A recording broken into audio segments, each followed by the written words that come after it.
Welcome to a special edition of the President's Podcast. I'm John Fortney. We are in the home stretch of the November 5th election here in Ohio, and President Trump has joined many other Republican elected officials around the state in urging voters to defeat State Issue 1 by protecting their voice instead of giving their voice away to an unelected, unaccountable panel that would redistrict the state of Ohio in a disastrous way, much like happened in the state of Michigan.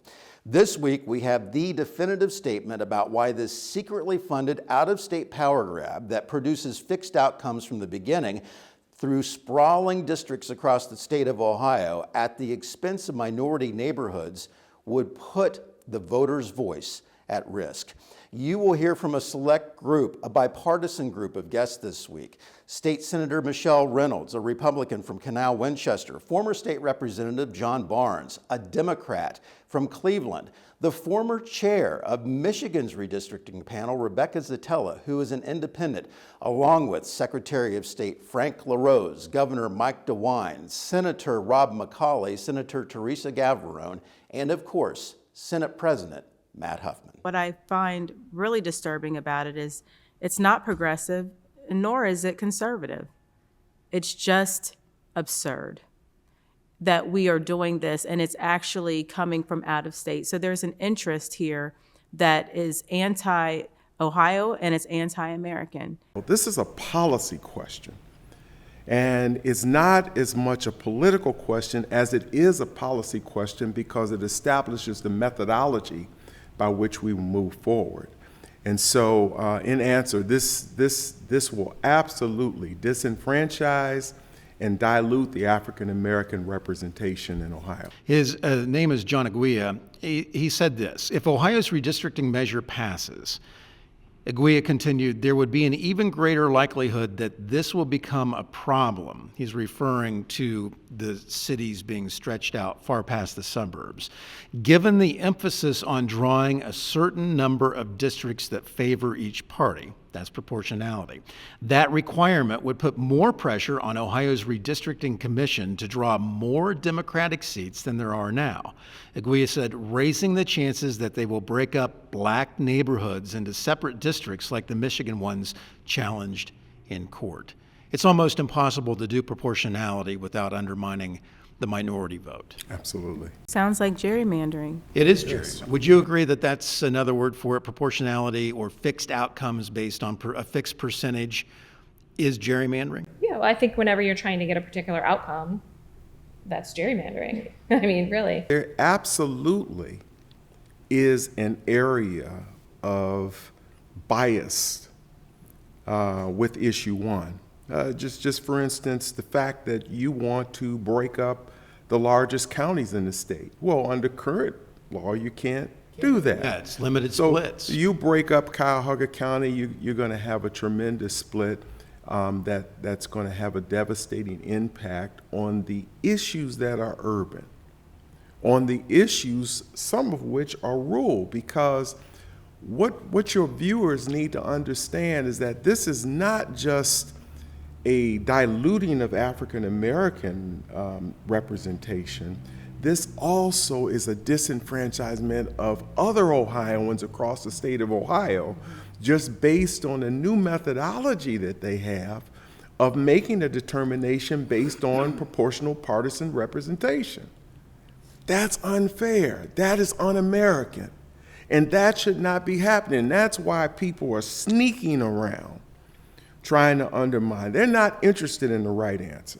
They're interested in their answer that reflects the arrogance of people who feel they have an entitlement to rule and hijack our governmental process. You know, Senator, it's not 1964 anymore, it's 2024, and yet we're seeing these schemes put in place simply for partisan political power, where you have a competitive district. Mm-hmm. Extremely. You stand on your own 2 feet. I do. You get out there and you tell them why you think that the tax policy or the fiscal policy or whatever it should be, or how we educate children.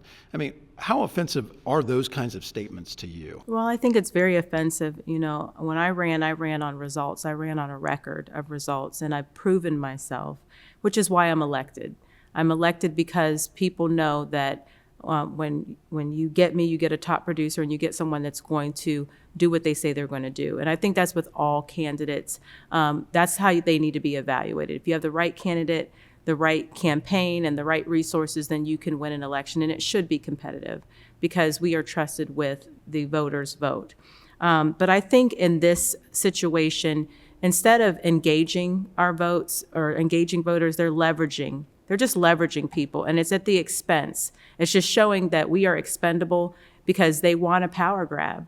And so whatever makes them feel like creating this independent commission, it sounds good, and I'm sure at some level it was in the right spirit and context. However, we're hearing and we're seeing the unintended consequences, and it's a train that is going super fast that we need to stop because it's truly creating a monster. And that's what I want people to take away from this, is that, everything that looks good isn't necessarily good, and we really need to be careful what we vote for because we may just get this unintended outcome and consequence that we may not be able to claw back. We have a process in Ohio that not everybody has to love, but there is a panel of elected officials that you can go complain to. Is that important from your perspective? I think that's very important, and I think that's what was missing in Michigan, is that once you're a commissioner, there's 13 of us in Michigan, you can only be removed by a vote of 10 out of 12 commissioners. So it's not just a majority, it's a super, super, super majority. So of course that's never gonna happen. And then the grounds for removal were really limited as well. It's not just you weren't doing your job or you didn't show up, it had to be serious misconduct. And I think what I saw evolve over time with the commission is, I think we started out with people with good intentions, and then over time, as the crush of people commenting, showing up at our hearings, getting yelled at a lot by people who weren't happy, I think they just started shutting out the public and really cleaved to this concept that we're untouchable, that we don't have to do what the public says, we can't be removed, no one can recall us, no one can elect someone else to go into our position, that we're untouchable and we're gonna do what we want to do. And that was ultimately what I saw happen with the Michigan Commission. And it continued to happen up until this year. Our maps got thrown out, we redrew them. And the very last round of map drawing for the Senate map, we had over and over and over again, people voting for a particular map, saying this is the map we want, this is the map that best represents us across all spectrums, people from Oakland County, Wayne County, Macomb County, you name it. It had broad approval of what everyone wanted it. The commission refused to adopt it. Why do you think that was? Because I drew it. I mean, that's why, because it was my map. It was too logical. It was too, well, what I had done is I had taken one of the maps that we had worked on collaboratively, and they had ignored communities of interest that we had previously, from the first round of public comments, said we were going to include. So they were splitting up Bengali communities, they were splitting up particular neighborhoods that wanted to stay together. There was an Orthodox Jewish community that wanted to stay together that was split. There was a Native American community that wanted to stay together that was split. And I went through and took their map and I reunited all of those communities of interest to honor all of those people that had come to us and said, please don't split my community. And they refused to adopt it. They just ignored it. They just ignored it, Like yeah. you're talking to the wall. Right. Which gets back to that fourth branch of unaccountable government. You have the executive branch, the legislative branch, the judicial branch, and with these panels, you have the redistricting branch that answers to no one. Issue one in Ohio is systemic racism. You're talking about unelected political appointees. They're not public servants, and they're doing what they want to do behind closed doors without regard to how it's actually going to affect Black people. So this is sort of paradox where the very people who are sticking their hands out and supposed to be helping us are the very people that are hurting us in the end. I would encourage people to vote no on issue one. Like I said, I'm a member of the commission in Michigan. I joined it because I believed in it. But having had the on-the-ground experience of being on that commission, I do not think it is the right solution for gerrymandering. I think that there are other alternatives that should be looked at. And the last thing Ohio wants to do is bake something like this mistake into their constitution like Michigan has, because it's a lot harder to repeal than it is to get it in place. Everyone's against gerrymandering, but we have to get it right. We don't need this answer or that answer. We need the right answer, and issue one is not it. Vote no. And the main point really here is the question comes down to who is going to make the decisions. And in this case, we have a group of elected folks who are accessible to the public and have staffs who can go out and communicate with people and receive messages. This body is not going to be elected. You can't talk to them. They can spend as much money as they want. They're going to decide what is reasonable. You can't sue over whether what they say is reasonable or not. It says that, okay? And I think of all of these sort of outrageous things that are part of this, the most significant is the people who are excluded, who are not allowed to serve, and it says it in the Constitution. If you are elected, appointed, or were merely a candidate for any office or position at the federal, state, or local level, you're not allowed to be on this commission, nor are your families or your employees or anyone you had a contract with, okay?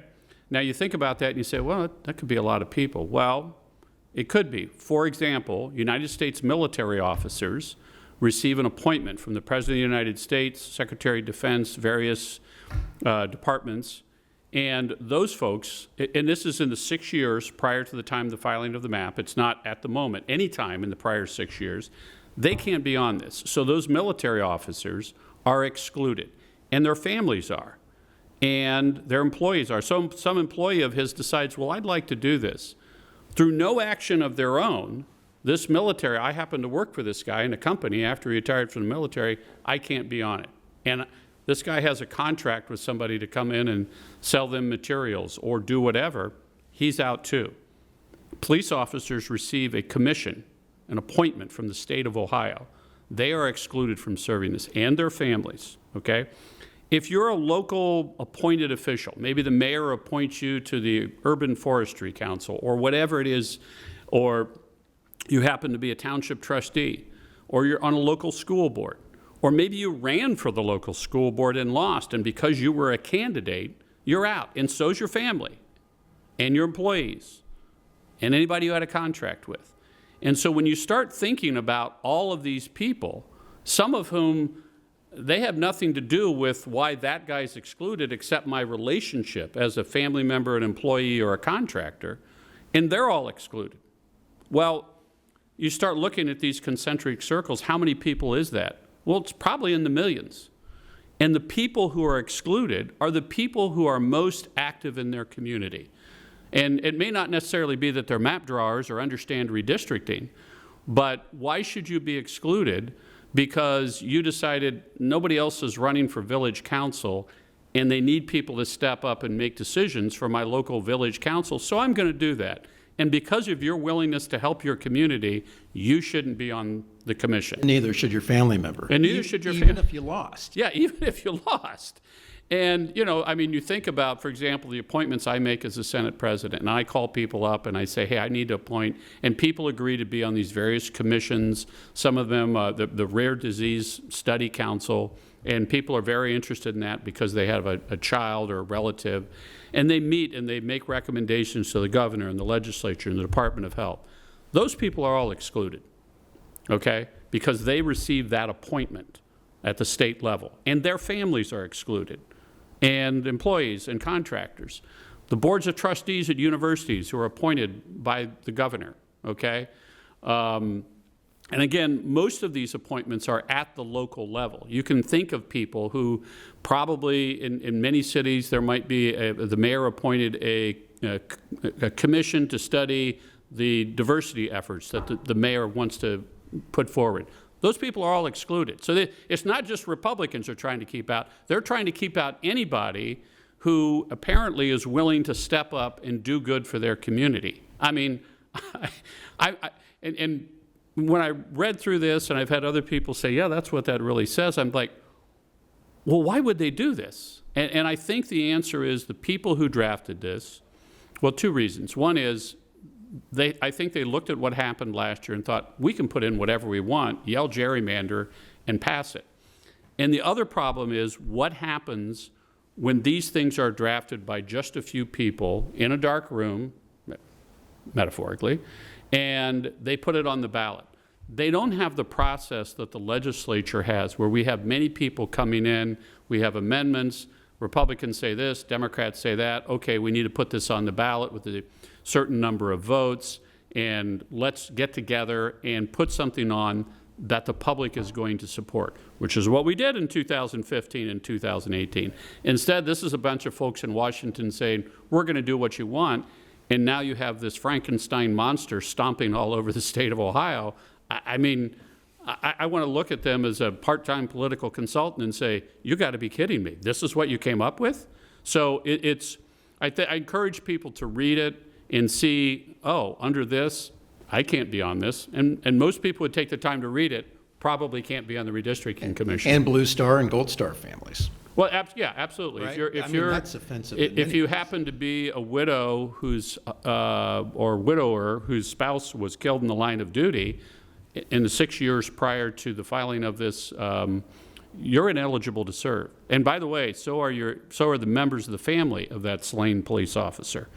And you know, those are, of course, heart-wrenching conclusions to make, but it's all of these other folks involved in their community that don't get to serve. A redistricting campaign that looks like this. This is the flow chart from one of their supporters about how simple this so-called citizens panel would be that would replace the current will of Ohio voters that set up the Redistricting Commission that passed a set of bipartisan maps with a unanimous vote last fall at the end of September. The governor came out strongly in opposition against the redistricting campaign, and I want to play a couple of his comments. You can also find this on our YouTube channel, but Senator, here's the first thing that he led his news conference off with this week. If this ballot proposal were to be adopted, Ohio would actually end up with a system that mandates, that compels map drawers to produce gerrymandered districts. In fact, Ohio would have gerrymandering in the extreme. One of the reasons that voters will be unhappy with the maps that the amendment will produce is that the fall ballot proposal makes proportionality, it makes it king.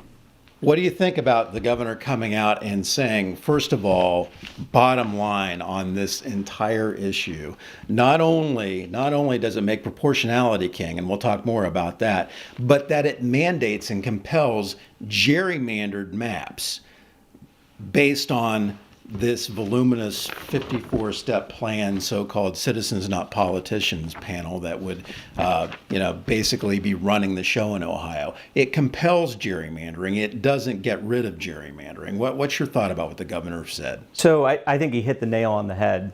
When most people will be asked to define gerrymandering, there will be a variety of definitions. But one central core of every definition will be that districts are drawn primarily to favor one party over another. Another common theme will be that communities, counties, cities, and other areas that share common interests will be split up solely to favor one party over another. And what this amendment will do is that it will mandate that we split up communities and cities and counties in order to achieve a political threshold for one party over the other. And so when people look at maps, when citizens look at maps, it's easy for them to look at the common geographic boundaries of the state of Ohio and say, okay, that's a city, it was kept together, that's a county, it was kept together. Sometimes we have to go outside of that under our current process just to achieve population thresholds, which I think you're probably going to touch on too. Just to achieve population thresholds, you might get a rough edge in some cases.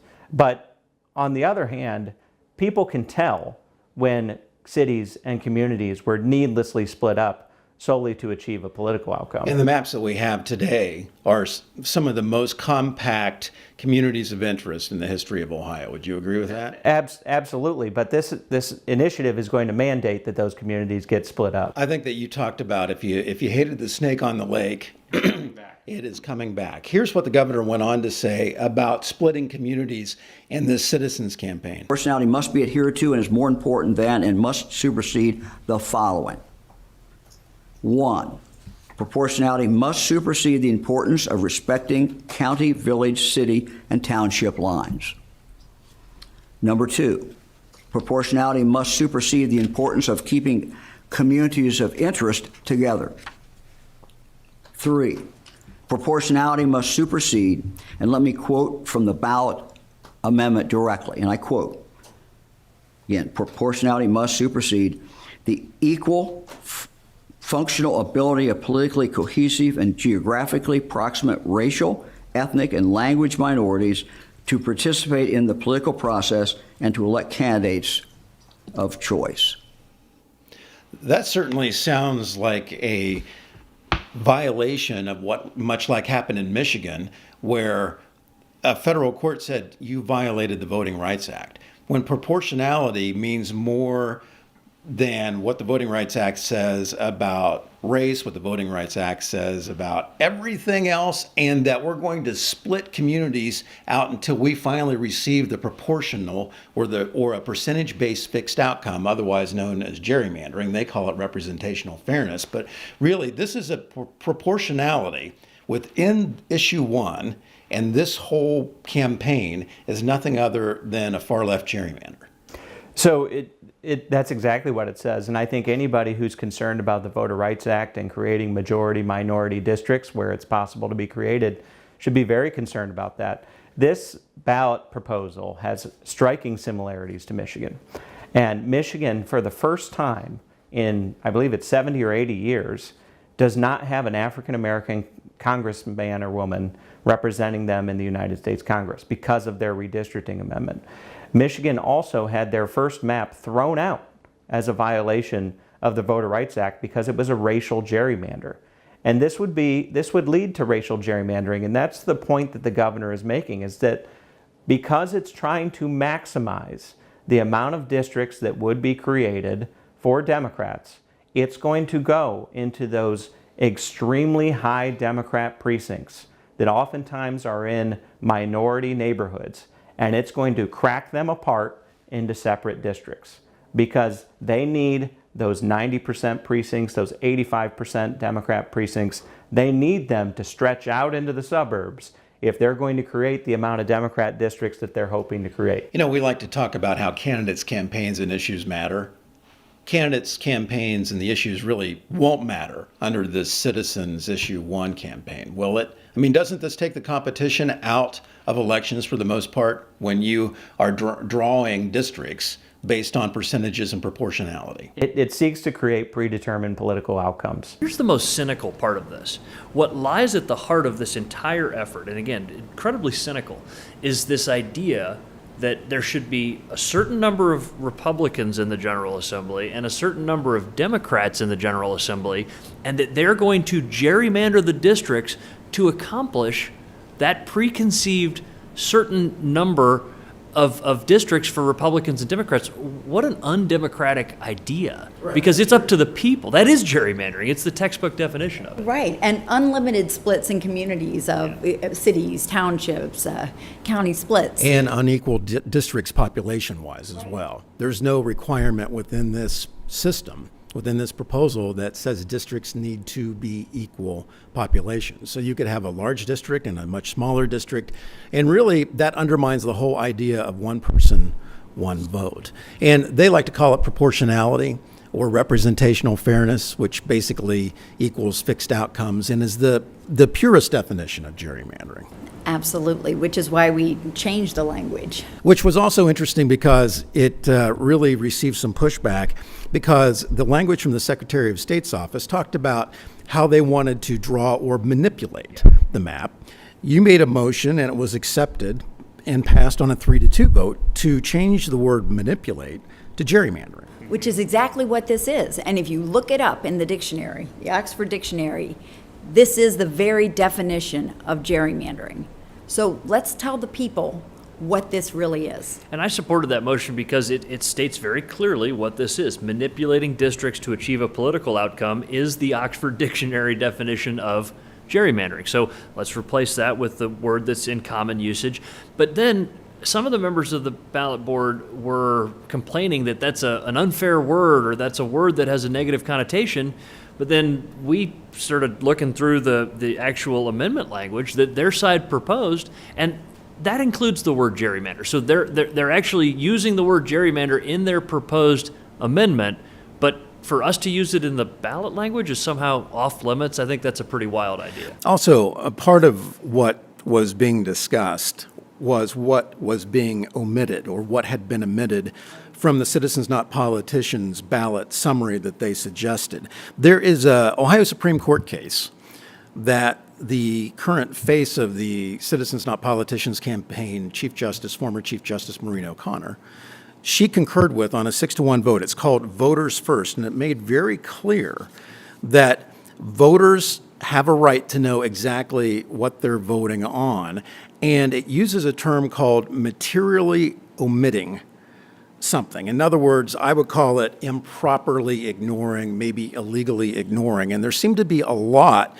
of subject matter that was improperly or materially ignored, starting with, as you mentioned, how we come up with the 15 people on the commission from a group of 90 people. And part of what you changed in your initial summary coming from the Secretary of State's office was how the board was developed, all the way down to exactly what criteria will be used, like we have right now, that limits how many times that you can split a municipality, that provides compact districts. There's strict rules right now with the redistricting process that we all live under right now that says you cannot split towns and communities and political subdivisions more than one time or no times. So it's resulted in compact communities of interest. So there seemed to be a lot that was materially omitted, or as I like to say, improperly ignored. Well, and it's disappointing, but not surprising, that at the time Justice O'Connor would author a decision on the Ohio Supreme Court that establishes rules for certain people, but not for her, and that once she is, backing a cause, those just get ignored. One of the things about materially omitting part of this very lengthy ballot proposal, the approved ballot language said nothing about who will be selecting the commission members. I mean, how do you get to selecting the group of retired judges that are supposed to then institute the guardrails around how we select 90 people? I mean, the chicken or the egg first? It's very unclear and maybe ambiguously so. It was written that way, so it provided some leeway for them to kind of make it up as they went along. Let's contrast that with who chooses the current redistricting commission members. Very clear. Accountability. The people of Ohio voters. choose the current. And so some would say, but their districts are skewed. Well, perhaps, I don't agree with that, but the boundary lines of Ohio have been in place for well over 200 years. And so there's 3 of us on that commission that are elected statewide. And by the way, all 3 of us are Republicans because that's who the voters have chosen. So the current process relies on the voters choosing who's going to serve on the redistricting commission. This new process is this, again, a Rube Goldberg, very convoluted, perhaps intentionally convoluted process for how do you come up with these 15 individuals that are going to be, ordained by these retired judges to do this work and not have any political opinions about it whatsoever. It's a foolish notion. Sorry. And the elected officials are accountable to the voters. Yeah. If the voters don't like the way these lines are drawn, they can vote you out. Sure. By the way, which they didn't take the opportunity to do when they had the chance to do that, right? So Absolutely. But under this plan, the voters have no say. I've had a few people ask me when I'm at the gym or just out, or my neighbors say, what's this whole gerrymandering amendment about? And I always boil it down to fixed outcomes because it's proportionality, which is just another word for gerrymandering. No accountability, zero accountability because of the panel that disappears forever and you, the voter, have nowhere to turn to. And it's an attack on democracy because it repeals the anti-gerrymandering amendments and good faith negotiations and limited splits of political subdivisions in cities and towns and neighborhoods that you, the voter, passed in 2015 and 2018. What would your minute-and-a-half long answer be, or what you've been telling people about the political outcomes over people campaign, what it really is and why it's a bad deal? Well, number one, it requires political gerrymandering, no question about that. Number 2, the folks who are going to be making the decisions exclude most of the people who have been involved in their community or their government And it's going to be all the people, if you can find people who want to do that, those are the people who are going to be on this. And of course, they don't have any experience, they don't or knowledge about this. So they're going to rely on outside experts really to tell them what to do. You're not allowed to have any input except in a very specific way. So you're not allowed to talk to these folks. They can't be removed except by themselves. Their judgment can't be questioned in court. Only the proportionality is what you can sue on. So you can't even sue for the redress of your grievances, if you recognize that term. It's in the United States Constitution. They have an unlimited budget, which can't be questioned. It really sounds like something like, well, if that was our government, we all really wouldn't like that, because none of that is true about the Ohio General Assembly or the governor or even the Supreme Court, which are elected. And all the things we do at local level to make sure that there's public input. We have hearings on zoning, on all sorts of changes that may happen. You can go to your city council and be heard, or your county commissioners, all those things. None of that is true with arguably one of the most important decisions, maybe the most important decision every 10 years that the people of the state of Ohio have to make. And so I guess I'm not sure if that's longer than a minute and a half, but I would really encourage people to try to read this as long as it is, or at least look into it and say, and challenge people who say they're for it and say, well, here's what Matt Huffman said. Is that true? Now, they may say, well, I don't like Matt Huffman, but yeah, that's true. So I think that, like everything, the best voter is an educated voter. Ohio Senate President Matt Huffman, thanks for your time today. We appreciate it. Thanks very much, John. Thanks for tuning in, and we'll see you soon.